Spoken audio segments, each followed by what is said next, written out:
알려지지 않은 무단거미의 비밀.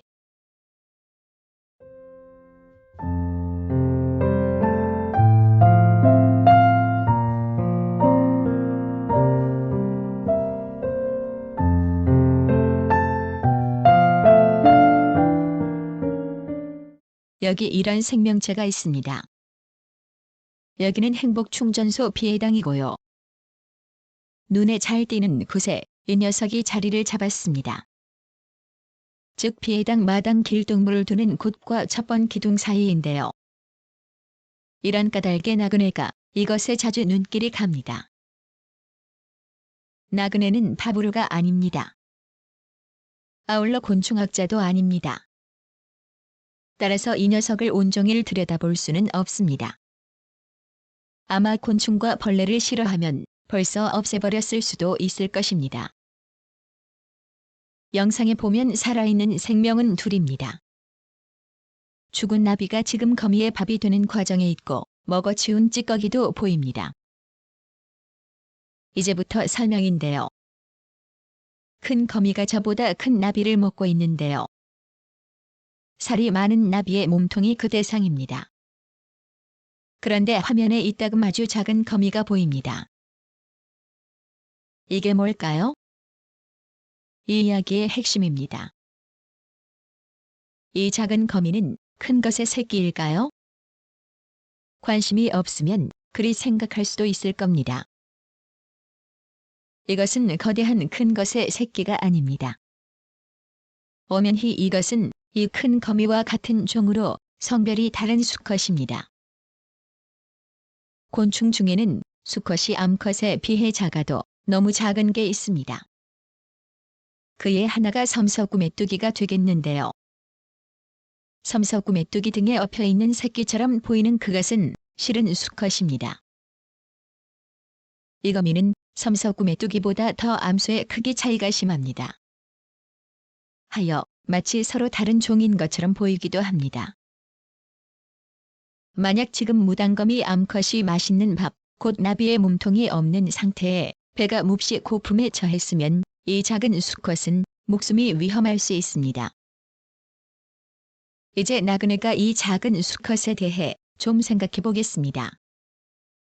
말한 대로 곤충학자가 아닌 그저 곤충을 좋아하는 관점에서 말입니다. 이 작은 수컷은 운이 좋아 이 거대한 암컷과 짝짓기에 성공했을 가능성이 있습니다. 그러기에 녀석이 자신이 뿌린 정자를 지키려고 암컷 주위를 맴도는지 모릅니다. 달리 생각할 수도 있겠죠? 이 작은 수컷은 암컷이 나비를 부지런히 먹어 포만감이 생겨 나른함 또는 권태에 빠졌을 때 도둑고양이처럼 짝짓기를 시도하려고 이러는지도 모릅니다. 무단거미 수컷의 후손 잇기를 위한 짝짓기는 처절할 정도입니다. 심지어 먹잇감이 없는 상태에서는 자신의 다리를 잘라 암컷에게 주고 암컷이 그것을 먹을 때 잽싸게 짝짓기를 하기도 한답니다. 인간 수컷 즉 남자 중 제구실을 못하는 사람이 들으면 좀 부끄러울 수도 있는 이야기인데요. 무단거미 수컷은 저보다 커도 너무 큰 암컷을 상대로 목숨을 건 짝짓기를 시도하고 그 시간이 평균 20여 분이라고 합니다. 이 정도면 이 작은 생명체의 놀라운 능력이기도 합니다. 심지어 무단거미 수컷은 짝짓기 도중 또는 마치고 나서도 목숨이 위태롭기는 마찬가지라고 하는데요. 잡혀먹히기도 일수라고 합니다.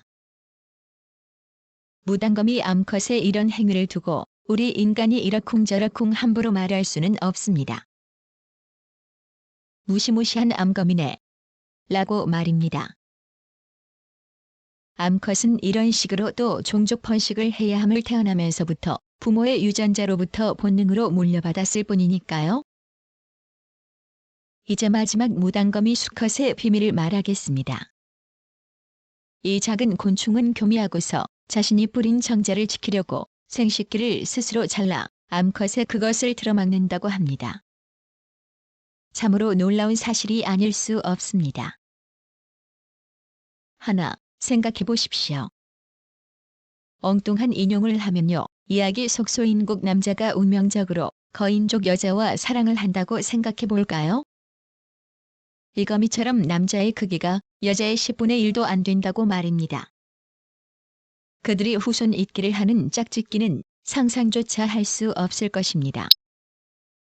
어쩌면 소인족 남자의 온몸이 거인족 여자의 생식기에 들어갈 수도 있지 않을까요?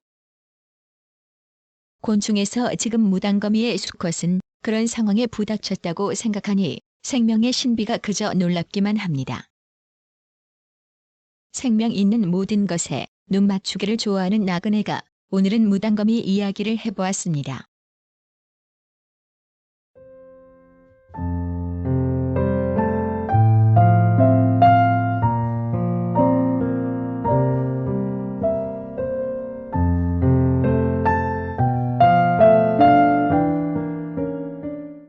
글, 행복충전소 피해당해서 9월 5일 아침에 무학. 낭독, 글 읽어주는 고지혜. 들어주셔서 고맙습니다.